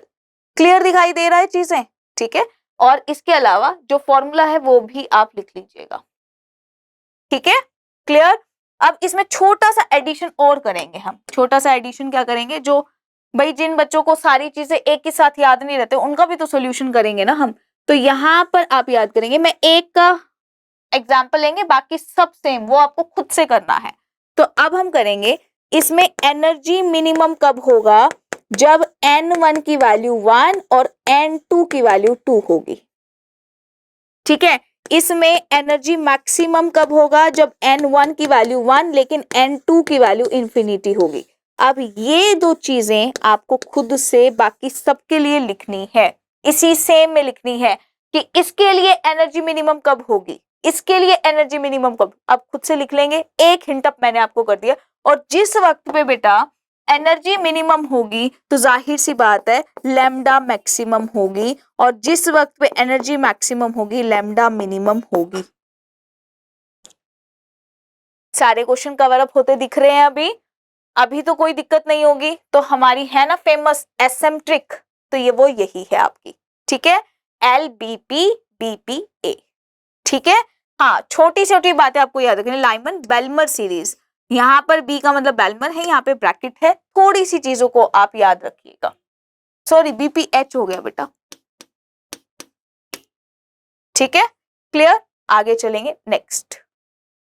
यहाँ देखें, अब हम आ गए हैं बोहर एटॉमिक मॉडल पे। ठीक है, ये बहुत ही अच्छा मॉडल है, बड़ा मजा आएगा तुम्हें पढ़ के, क्वेश्चंस बहुत आते हैं यहाँ से, और आज हम इसको पूरा खत्म करेंगे और बहुत ही शॉर्टकट में और सारी चीजों को कवर करते हुए। जैसे अभी हमने आपको ये ट्रिक कराया, ठीक है, मजेदार ट्रिक है, सब याद हो रहा है, तो ये मजेदार हुआ और हमारे लिए शॉर्टकट भी हुआ, जो हमारे को पूरी डिटेल भी दे रहा है। ऐसे ही हम इसको भी कवर अप करने वाले हैं, तरीके से समझेंगे इसको। देखो जो एक्चुअल में, देखो इसको चीजों को सिंप्लीफाई करके पढ़ो। आपके पास एक एटम है, ठीक है, एटम के अंदर एक न्यूक्लियस होता है। सबको पता है कि एटम का टोटल मास न्यूक्लियस के अंदर कॉन्सेंट्रेटेड होता है, और न्यूक्लियस के अंदर प्रोटॉन्स प्लस न्यूट्रॉन्स होते हैं, और इलेक्ट्रॉन जो होते हैं एक सर्कुलर पाथ में रिवॉल्व करते हैं न्यूक्लियस के अराउंड। यहां तक हम पढ़ चुके हैं बेटा। अब बोहर मॉडल ने क्या कहा, ठीक है, मैक्सवेल ने, जब रदरफोर्ड मॉडल आपने पढ़ा था तो उस वक्त पे मैक्सवेल ने रदरफोर्ड के ऊपर एक क्वेश्चन उठाया था। बोला कि अगर न्यूक्लियस के अराउंड इलेक्ट्रॉन रिवॉल्व कर रहा है तो कभी तो एक ऐसा टाइम आएगा कि वो थक जाएगा, घूमते घूमते थक जाएगा और न्यूक्लियस के अंदर कोलैप्स कर जाएगा। ठीक है, तो ये क्वेश्चन उसने पूछा था। तो भाई कुल मिलाकर के इसका आंसर रदरफोर्ड के पास नहीं था। फिर बोहर जी की एंट्री हुई बेटा। उन्होंने कहा कि भाई मैं इस बात को बता सकता हूं। उन्होंने कहा कि जब न्यूक्लियस के अराउंड इलेक्ट्रॉन घूम रहा होता है, रिवॉल्व कर रहा होता है, उस दौरान एनर्जी उस सर्कुलर पाथ में जिसमें इलेक्ट्रॉन रिवॉल्व कर रहा है, उस सर्कुलर पाथ की एनर्जी फिक्स होती है, कांस्टेंट होती है। ठीक है, यानी कि उस वक्त पे ना तो इलेक्ट्रॉन एनर्जी को गेन करता है और ना ही एनर्जी का लॉस करता है, क्वांटाइज्ड होती है उस वक्त पे एनर्जी, जब इलेक्ट्रॉन एक सर्कुलर पाथ में घूम रहा होता है। तो फिर बोला भाई लॉस और गेन कब करेगा, तो उसने बोला भाई लॉस और गेन सिर्फ एक ही तरीके पे करेगा, या तो अपना वो एनर्जी लेवल चेंज कर रहा हो तभी लॉस या गेन करेगा। बात समझ में आ रही है? यानी कि जब तक इलेक्ट्रॉन अपने घर में है, जब तक इलेक्ट्रॉन अपने घर में है बेटा, उसको किसी बात की कोई परेशानी नहीं है, ना तो वो एनर्जी को गेन करेगा ना वो एनर्जी को लॉस करेगा। जब हम घर में होते हैं हमें कोई टेंशन ही नहीं होती बाहर की, है ना, कोई भी टेंशन नहीं होती बाहर की। ऐसे ही इलेक्ट्रॉन जब अपने घर में है उसको कोई टेंशन नहीं है, राइट, उसकी एनर्जी क्या है, फिक्स है। लेकिन जब वो अपने घर से बाहर निकलेगा, ठीक है, तब वो एनर्जी का गेन या लॉस करेगा। अब बताओ भाई, वो कह रहा है कि बताओ भाई एनर्जी का गेन कब, लॉस कब। तो बोर ने क्या कहा, आओ उसको पढ़ते हैं। ठीक है, ध्यान से समझना, बहुत ही इंपॉर्टेंट है हर एक postulate. Electrons revolve around the nucleus in the stable orbits. अब समझ में आया, स्टेबल ऑर्बिट्स, ठीक है जी, विदाउट एमिशन। ये देखो, विदाउट एमिशन और रेडिएंट एनर्जी, ना तो रेडिएशंस को एमिट करेगा और ना ही रेडिएशंस को एब्जॉर्ब करेगा। हर एक ऑर्बिट की अपनी एक फिक्स एनर्जी होती है जिसको हम एनर्जी लेवल या फिर एनर्जी शेल कहते हैं। पहला समझ में आ गया होगा पोस्टुलेट। सेकंड देखो, अब सेकंड क्या कह रहा है, कह रहा है कि the electrons will not radiate energy as long as they continue to revolve around the nucleus in a fixed orbital shell. जब तक वो अपने एनर्जी शेल में रहेगा, अपने घर में रहेगा, तब तक उसको कोई टेंशन नहीं है, ठीक है ना। थर्ड, वो एनर्जी को चेंज कब करेगा, जब इलेक्ट्रॉन एक एनर्जी लेवल से दूसरे एनर्जी लेवल में जंप करेगा, ठीक है। अब देखो ध्यान से सुनना, अगर मानो कि यहां पर इलेक्ट्रॉन है इस तरीके से, ऐसा, ठीक है जी, ध्यान से पढ़ना है और समझना है। अब मान लो इलेक्ट्रॉन है इस ऑर्बिट के अंदर, तो उसने बोला कि अगर इलेक्ट्रॉन एक सर्कुलर ऑर्बिट में घूम रहा है, तो इलेक्ट्रॉन अगर मान लो इस एनर्जी लेवल से लोअर एनर्जी लेवल पे आ रहा है, लोअर एनर्जी लेवल पे आ रहा है, ठीक है। तो अब ध्यान से सुनना इस बात को कि वो क्या करेगा, एनर्जी का लॉस करेगा या गेन करेगा, तुम्हें क्या लगता है, बताओ। जब हायर एनर्जी लेवल से लोअर एनर्जी लेवल पर आ रहा है तो एनर्जी का क्या करेगा, लॉस करेगा। वेरी गुड, आई होप तुम आंसर बहुत अच्छे से समझ पा रहे हो, ठीक है। अब यहां पर देखो, जब इलेक्ट्रॉन हायर पे जाएगा, लोअर से हायर पे जाएगा, तब क्या करेगा भाई, तब एब्जॉर्ब करेगा। तो उसने कहा कि जब कोई इलेक्ट्रॉन अपने से लोअर एनर्जी शेल पे आ रहा है, तब वो क्या करेगा, एनर्जी का लॉस करेगा। लेकिन अगर किसी एटम के अंदर इलेक्ट्रॉन्स लोअर से हायर एनर्जी लेवल पे जा रहा है, तो उसको हायर एनर्जी लेवल पे जाने के लिए एनर्जी की जरूरत पड़ेगी। अब सोचो कि तुम है ना किसी एग्जाम की तैयारी कर रहे हो बेटा, और अब तुमको एक एग्जाम की तैयारी कर रहे हो, जैसे अब पहले तुम बोर्ड की तैयारी कर रहे थे, अभी तुम नीट की तैयारी कर रहे हो, तो अब तुम्हारा लेवल क्या हो गया, हाई। अब उसमें एनर्जी डाल रहे हो ना आप, और मेहनत लग रही है ना बोर्ड से नीट में। यही सेम चीज है कि अगर आपके पास, अब पहले क्या थे, आप बोर्ड लेवल पे थे, अब पहले क्या थे, आप बोर्ड लेवल पे थे, अब यहां पर आपका क्या है, नीट लेवल।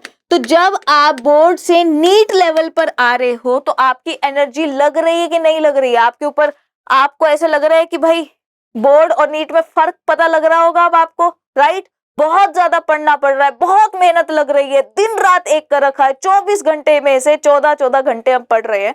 तो इसका मतलब क्या है, आप एनर्जी, आपको जरूरत पड़ रही है ना इस लेवल से इस लेवल तक पहुंचने में। अब बोर्ड वाले लेवल पे आप पढ़ोगे तो नीट कैसे क्लियर करोगे, समझ रहे हो। लेकिन अगर अब आप किसी भी बोर्ड लेवल, अब आपका 12th पास हो गया, अगर आप किसी 8th क्लास के बच्चे को पढ़ा रहे हो, तो अब आपकी एनर्जी नहीं लगेगी, है ना। आपको क्या, अरे ये तो मुझे आता है, समझ रहे हो। तो भाई अपने से हायर पे जाओगे तो एनर्जी रिक्वायर पड़ेगी, मतलब आपको जरूरत पड़ेगी एनर्जी की, तो एनर्जी एब्जॉर्ब होगी। जब आप अपने से लोअर लेवल पे जाओगे तो एनर्जी लूज करोगे, ठीक है जी।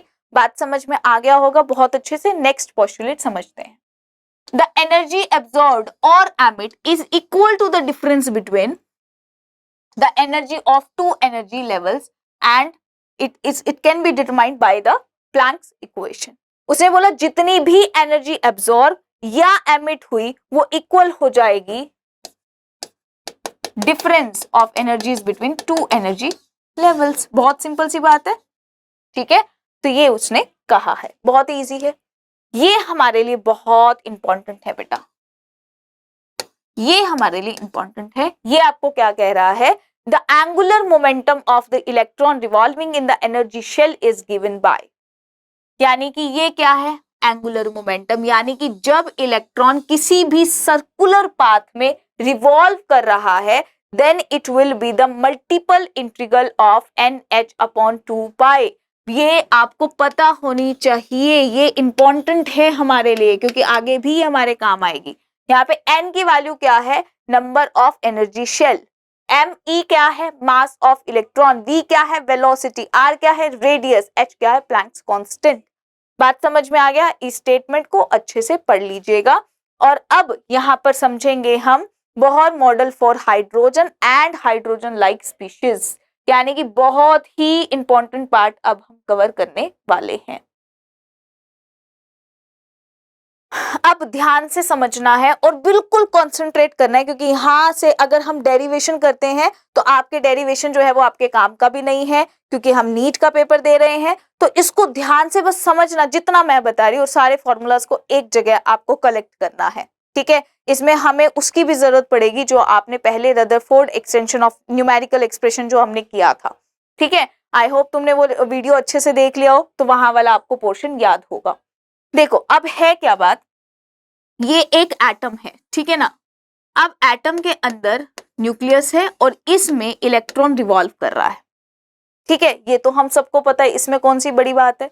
अब यहां पर इसके बीच की जो डिस्टेंस है वो है r, इनके जो बीच की डिस्टेंस है न्यूक्लियस और आउटर मोस्ट शेल के बीच की डिस्टेंस, उसको r है। अब इलेक्ट्रॉन रिवॉल्व कर रहा है, जाहिर सी बात है, तो बाहर की तरफ जो फोर्स लग रहा होगा that is called the centrifugal force. बात समझना, बाहर की तरफ जो फोर्स लगेगा that is called centrifugal force, मतलब that is equal to mv² by r। बात समझ में आई, जो बाहर की तरफ लग रहा होगा mv² बाय r होगा, ठीक है। अब न्यूक्लियस और इलेक्ट्रॉन के बीच में फोर्स ऑफ अट्रैक्शन भी है, तो यानी अंदर की तरफ जो फोर्स लग रहा है that is called the electrostatic force of attraction, है ना। जो अंदर की तरफ फोर्स लग रहा होगा that is called electrostatic force of attraction, यानी कि K Q1 Q2 अपॉन में r², ठीक है। ये हमने पहले किया हुआ है, ठीक है, लेकिन K Q1 की वैल्यू क्या हो जाएगी, E, यहाँ क्या आ जाएगा ZE, यहाँ क्या आ जाएगा r², यहाँ हो गया K ZE² बाय r²। ये हमने किया था लास्ट टाइम, आपको कुछ याद आया हो, ठीक है, तो मुझे जरूर बताइएगा भाई, ठीक है। तो यहां तक आपका पोर्शन समझ में आना भी चाहिए, क्योंकि हम ये पहले कर चुके हैं। तो अब हमने क्या किया था, पहले मेरे को ये थोड़ा सा रिवाइज कराना पड़ेगा, r² equal to mv² by r, ये हमने किया था, क्लियर। तो अब हमने क्या किया, और दूसरा फॉर्मूला, ये भी हमने r से r कैंसिल किया था, वो सब चीजें अभी मैं आपको वापस नहीं करा रही हूं, बट ये आपको इक्वेशन याद होनी चाहिए। और दूसरी इक्वेशन अभी हमने पढ़ी कि NH upon 2 pi equal to its angular momentum which is mvr, ये हो गई सेकंड इक्वेशन, ये फर्स्ट इक्वेशन हो गई और ये सेकंड इक्वेशन हो गई। इन दोनों इक्वेशन की हेल्प से हम रेडियस निकालेंगे, हम वेलोसिटी निकालेंगे, वो सारी चीजें हम दोनों फॉर्मूलाज की हेल्प से निकालेंगे। यहाँ से r कैंसिल हो जाएगा, रेडियस की वैल्यू निकाल करके यहाँ पुट कर देंगे, और इसी तरीके से हम वेलोसिटी की वैल्यू को भी फाइंड आउट कर लेंगे, ठीक है। अभी वो डेरिवेशन क्या हो जाएगा, बहुत ज्यादा लंबा है, तो इसको बहुत ही क्लियर तरीके से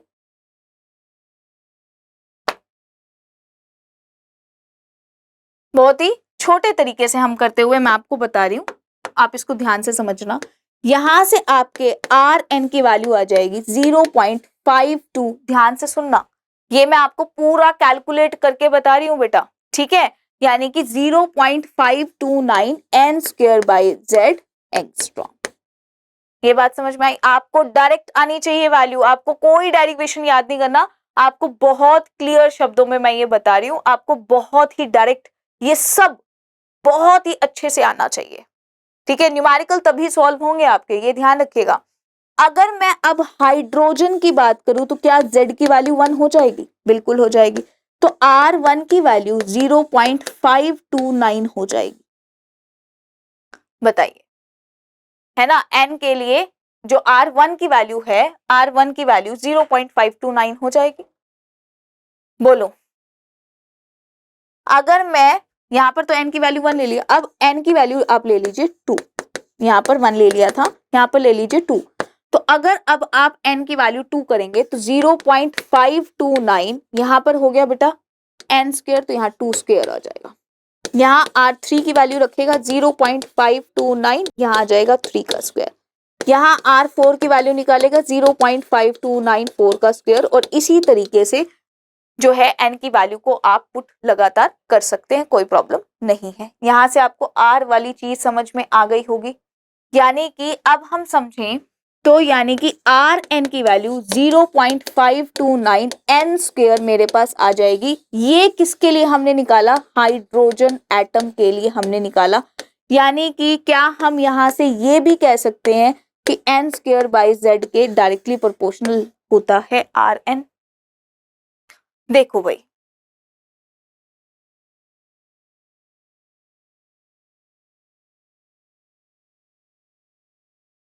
स्क्रीनशॉट लेना है ले लीजिएगा, उसके बाद आओ यहाँ, एक सेकेंड, यहीं पर हम करते हैं फिर वेलोसिटी।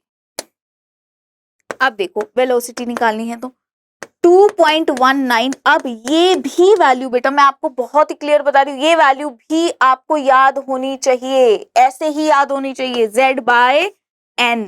इसी तरीके से इसको याद रखना है आपको, समझ रहे हैं? और यूनिट क्या होगी? यूनिट भी ध्यान रखनी है, मीटर पर सेकेंड, ठीक है ना? यहाँ पर लिख लीजिएगा मीटर पर सेकेंड। और ज्यादा ऐसा यूनिट हमने फर्स्ट चैप्टर में पढ़ी थी, हम एस सेकेंड को SEC ना लिख करके यहाँ पर स्मॉल s लिखते हैं। देखो भाई Vn की वैल्यू बात समझ में आ गई। अब मुझे यहाँ से क्या चाहिए कैलकुलेशन में? भाई मुझे ये पता लग गया कि Vn z बाय n के डायरेक्टली प्रोपोर्शनल है।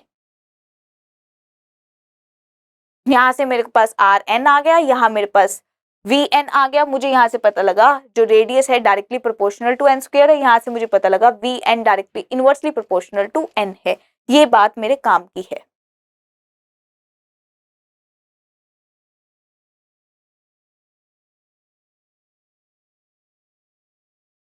क्लियर हुआ?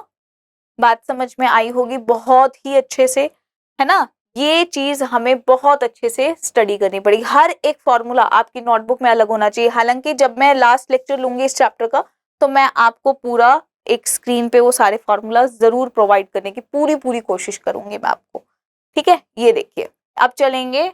अरे मुझे अभी और बहुत कुछ कराना है आपको इसमें।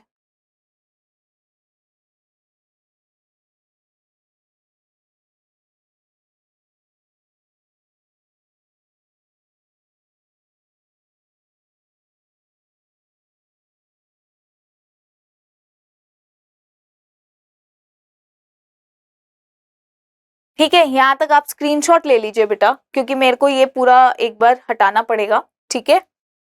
अब देखिए सबसे पहले करते हैं हम, यहां पर अब लिखेंगे एक क्वेश्चन आया हुआ था, ये ध्यान से देखिएगा, जो मेरे काम का है हम वही करने वाले हैं। नंबर ऑफ रिवोल्यूशन निकालेंगे, ठीक है? 1 सेकेंड के अंदर कितना रिवॉल्व कर रहा है, इन 1 सेकेंड कितना टाइम लेगा वो नंबर ऑफ। यानी कि अगर ये मेरे पास इलेक्ट्रॉन है इस आउटर मोस्ट शेल में, तो भाई ये पूरा राउंड लेने का, ठीक है, 1 सेकेंड में कितना रिवोल्यूशन करेगा, कितना रिवॉल्व करेगा। तो आप हेडिंग भी ठीक कर सकते हैं, number of revolution made by electron in 1 second. 1 second में कितना रिवॉल्व करेगा, 1 सेकेंड में कितना रिवॉल्व करेगा। द पॉइंट इज, अब देखो कैसे निकाल सकते हैं हम कि भाई अब इलेक्ट्रॉन यहां रिवॉल्व कर रहा है, तो भाई सरकमफेरेंस होता है 2πr, ये तो हमें पता है, तो यूज करना है बस, और कुछ थोड़ी ना है बेटा। तो वेलोसिटी क्या होगा, डिस्टेंस अपॉन टाइम होगा। अगर इतना होगा तो वेलोसिटी डिस्टेंस कितना कवर कर रहा है भाई, 2πr कवर कर रहा है, और कितना निकालना है 1 सेकेंड में। तो क्या मैं वैल्यू 1 पुट कर दूं? क्या हम वैल्यू को 1 पुट कर दें बेटा? बिल्कुल कर दें। तो आंसर तो आ ही गया, बचा क्या, यानी v इक्वल टू 2πr मेरे पास आ गया। ये तो हो गया कि एक रिवोल्यूशन जो है एक बार रिवॉल्व कर रहा है, ठीक है? अगर मुझे n नंबर ऑफ रिवोल्यूशंस निकालने हैं तो क्या मल्टीप्लाई n नहीं करना पड़ेगा? बिल्कुल। अगर मैं ये वाला पोर्शन कहूं तो ये एक रिवोल्यूशन, एक बार चक्कर लगाने का है बेटा, ये एक बार रिवॉल्व करने का है। अगर मुझे n बार n टाइम्स रिवॉल्व कर रहा है इलेक्ट्रॉन तो मेरे पास नंबर ऑफ रिवोल्यूशंस तो n होंगे, तो मल्टीप्लाई बाय n करना पड़ेगा। अब करना पड़ेगा तो फिर यहां से मेरे पास n की वैल्यू ही तो निकालनी पड़ेगी, क्योंकि निकालना तो नंबर ऑफ रिवोल्यूशन ही है। तो यहाँ पर क्या हो जाएगा, v अपॉन में 2 पाई r मेरे पास आ जाएगा। बात समझ में आई? क्या आ जाएगा भाई, n equal to v upon में 2 पाई r मेरे पास आ जाएगा। अब क्या हमने ये बात पढ़ी है कि v जो है यहाँ पर हम वैल्यू पुट कर सकते हैं? ध्यान से सोचो और समझो और बताओ कि हमने अभी पढ़ा था कि v directly proportional to z by n है। अभी अभी हम पढ़कर आए हैं, ये बात पढ़कर आए हैं ना। और r हमने पढ़ा था कि directly proportional to n square by z है। बिल्कुल है। तो n की वैल्यू क्या हम यहाँ पर z बाई n और 2 पाई यहाँ पर हो जाएगा बेटा n स्क्वायर z पुट कर दूं। अब देखो z बाई n ऊपर ले आती हूँ z और यहाँ ले लेती हूँ 2 पाई n स्क्वायर, तो यहाँ आ गया z स्क्वायर 2 पाई n का क्यूब। यानी कि क्या मैं यहाँ से कहूँ कि velocity directly proportional to z square by n cube होगी? बताओ, इतना आराम से क्या ही कराएं।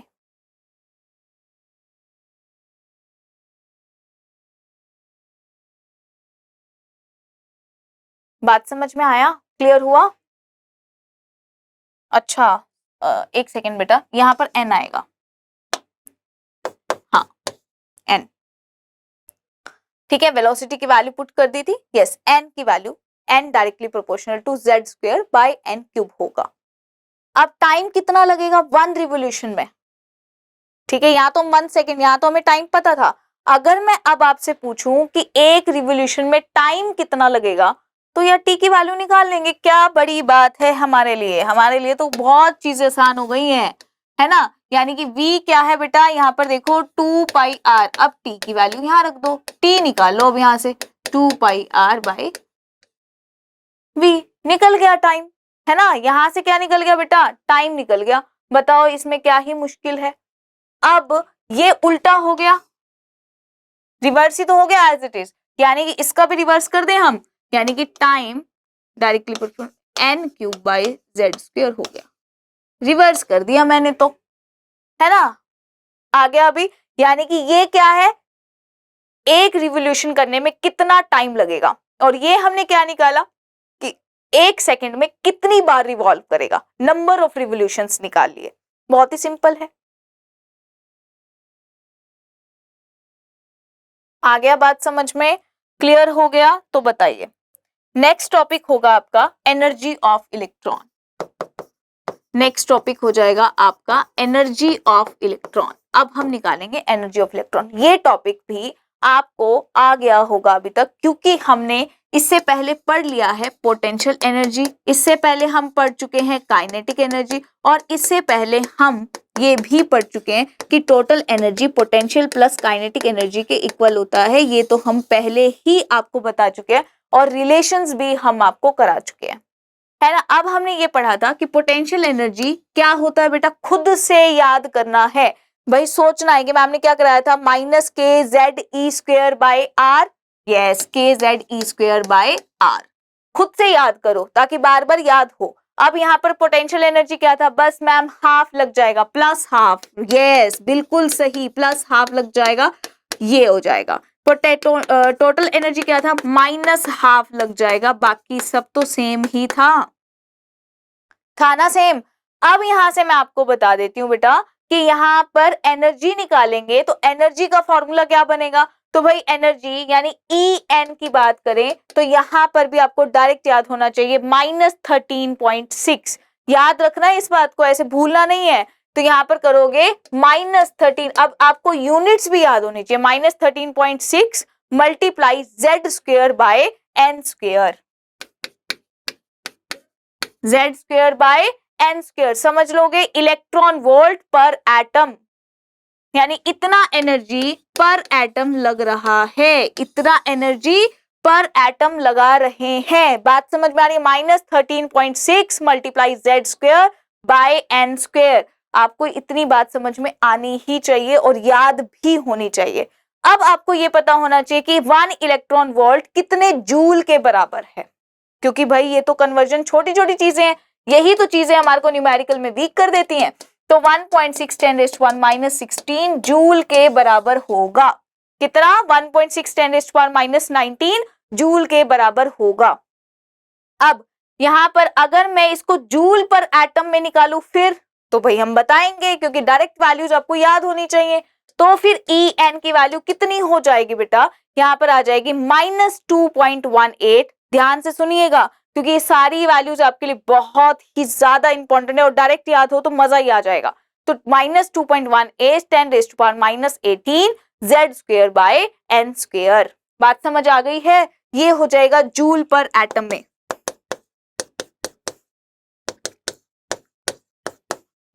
जूल पर एटम में। यहां से फिर एक चीज मुझे याद आ गई, क्या? तो 1 अगर कैलोरीज में आ जाए आंसर, कैलोरी में आ जाए फिर तो बताओ भाई यहां पर आ जाएगा बेटा क्या? 4.18 जूल। इसको अप्रॉक्स 4.2 भी आप कंसिडर कर सकते हैं कि, लेकिन ये आपको सब कुछ आना चाहिए।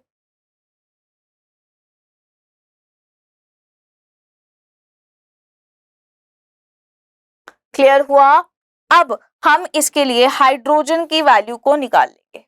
फॉर हाइड्रोजन मतलब अभी हमारा एनर्जी कितना आया?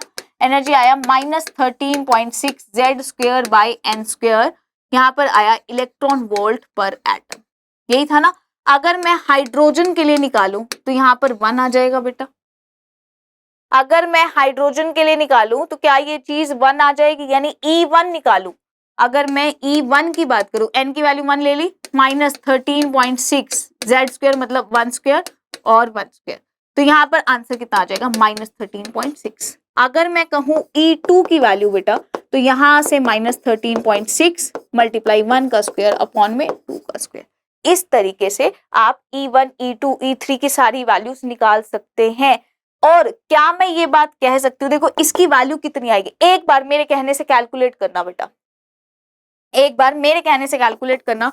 देखो ये आ रहा होगा, फिर यहाँ पर E3 निकालना, -13.6 1 का स्क्वायर और 3 का स्क्वायर। यहां से देखो वैल्यू कितनी आएगी, खुद से कैलकुलेट करना है आपको, मैं तो बता ही रही हूँ, -1.52 आएगी। तो क्या मैं यहां से एक चीज नोट कर सकती हूँ? सच बताना भाई, कुछ समझ आ रहा है? कुछ ऑब्जर्वेशन कर रहे हो आप कि भाई ये आप देख सकते हो कि कितना फर्क आ रहा है E1, E2, E3 में, यानी कि हर बार एनर्जी बढ़ रही है। तो क्या मैं ये कह सकती हूँ कि हर बार एनर्जी बढ़ रही है? 3 तक हमने निकाली है वैल्यू, यानी कि थर्ड ज्यादा है सेकंड से और सेकंड ज्यादा है फर्स्ट से। तो क्या मैं ये बात कह सकती हूँ कि जैसे जैसे इलेक्ट्रॉन न्यूक्लियस से दूर जा रहा है, यानी जैसे जैसे डिस्टेंस बढ़ रहा है, वैसे वैसे एनर्जी भी बढ़ रही। क्या ये बात कह सकती हूँ मैं ये डेटा देख करके? तो हाँ कह सकती हूँ कि जैसे जैसे न्यूक्लियस की distance electron outermost shell से यानी इलेक्ट्रॉन से बढ़ रही है, वैसे वैसे उसी तरीके से एनर्जी भी बढ़ रही है। बात आया समझ में? क्लियर हुआ? तो ये क्वेश्चन मेरे लिए बहुत ही ज्यादा इंपॉर्टेंट हो जाता है।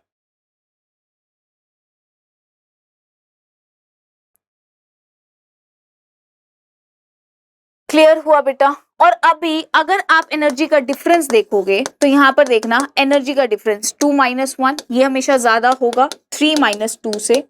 ठीक है, इस तरीके से, यानी कि आप एनर्जी का डिफरेंस भी देखो E2 - E1 और E3 - E2 का, जब आप ये डिफरेंस देखोगे तो हमेशा डिफरेंस इसका ज्यादा होगा। कैलकुलेट करके देखना है, खुद से करना है चेक। ठीक है, दूसरों की बातों पे विश्वास ही नहीं करना, मेरे कहीं पे तो जाना ही नहीं है। ठीक है, बिल्कुल ही नहीं मानना, मतलब पूरा सॉल्व करके देखो। जो मैं आपको कह रही हूँ कि आपको खुद की सॉल्व की हुई चीजें ज्यादा याद रहेंगी। तो E2 - E1 देखा हमने, डिफरेंस दो एनर्जी का जब हमने चेक किया तो E2 - E1 ज्यादा आ रहा है E3 - E2 से। देखो स्क्रीनशॉट लेना है ले सकते हो।